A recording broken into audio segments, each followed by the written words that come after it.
lima or arapaima are hanging on. The two that have not been so sick but lost appetite a little bit, this one and that one, are still very hungry. Every time I come over they start begging for food, like they're doing now. This too was pine coning, but I think it's getting better, less swollen. And this was the worst one that lost appetite the first and hasn't eaten anything. It was breathing heavy, gulping air often, but now he's doing better, but still quite distressed from its condition.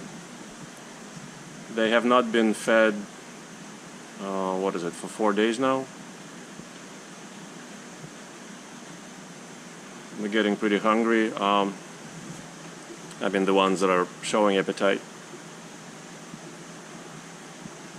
Some of our peers thought that this could be aggression because the sick ones are beta female and beta male. But from my experience, prior experience, this experience, and from reading around, I don't think arapaima are that vicious in maintaining pecking order. The only reason I'm calling these two, this is alpha female and this is alpha male, is because they're bigger. Just alpha female is just barely bigger than the beta female, and the alpha male is just barely bigger than the beta male. Beta male is a bit thinner now. So it's not like the betas are being beaten into submission. It's not the case at all. This is the sick beta male.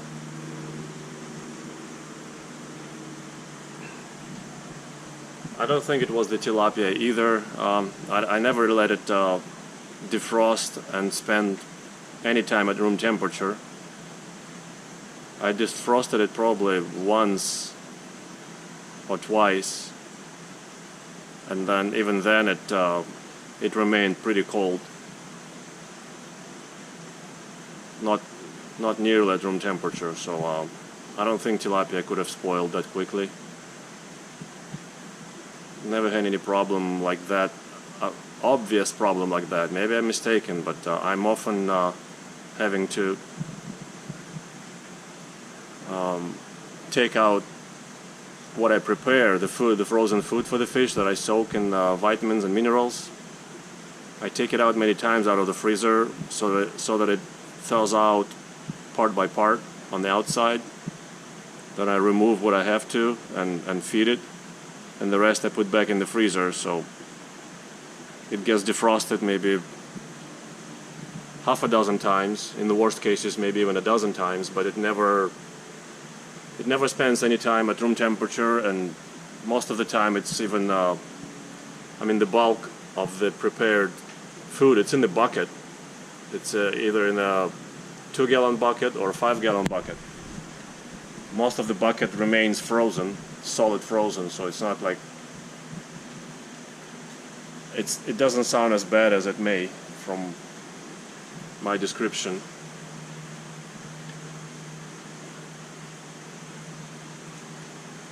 I also doubt it was the medication, the formalin and malachite green, even though 4 days ago they received another dose, a smaller dose, but still another dose of the medication, a second dose. All the tanks did, and this system of 6 tanks and 2,000-gallon sump as well.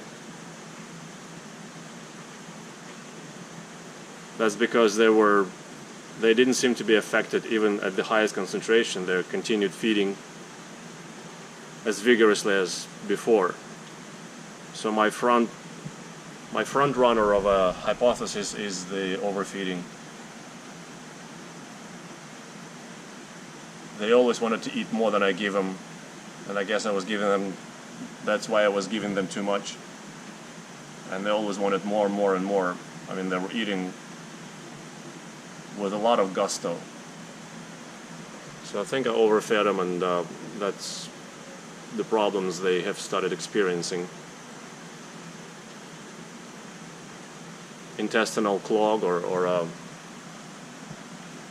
congestion.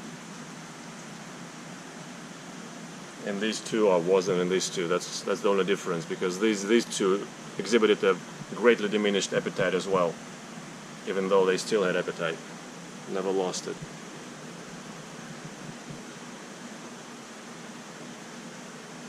So we'll see. As I said, this is what, day 5 or day 5 or day 6 of since I noticed the first problems. I'll probably give him a full week off of food before I even throw a little bit of something for the two that are doing better, and we'll see. I mean, the beta female is also exhibiting signs of appetite. She's been begging along with those two, but I can see from the light color and slightly protruded scales, it's still pine coning a little bit,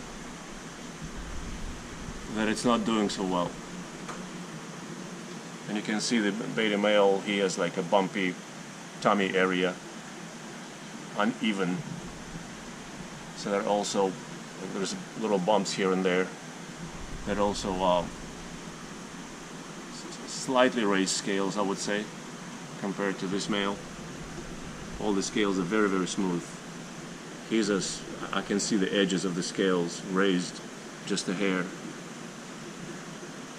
More so on this female. So yeah, I'm pretty sure it's the overfeeding, or at least it's intestinal, and hopefully they will overcome it.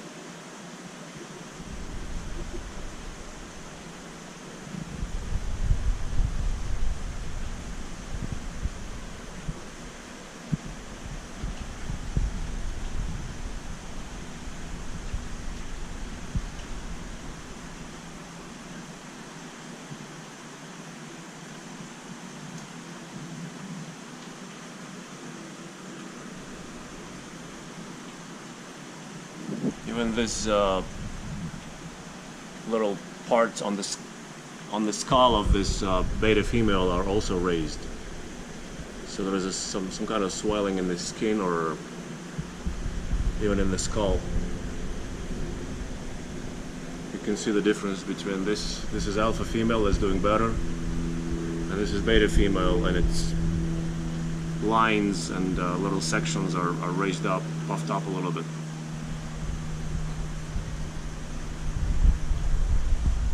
Same on this beta male. They're kind of raised. They're not raised on more or less healthy ones, and they're raised on these guys.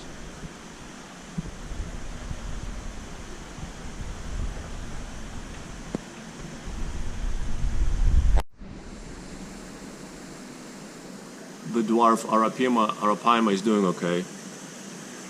No changes. Good appetite. Very slow growth.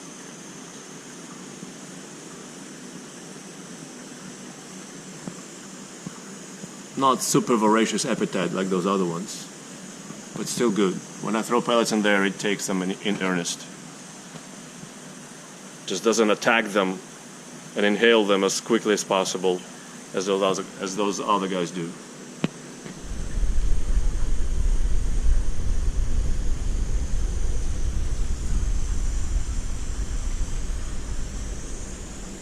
If anybody wanted a dwarf arapaima, we have him out for adoption.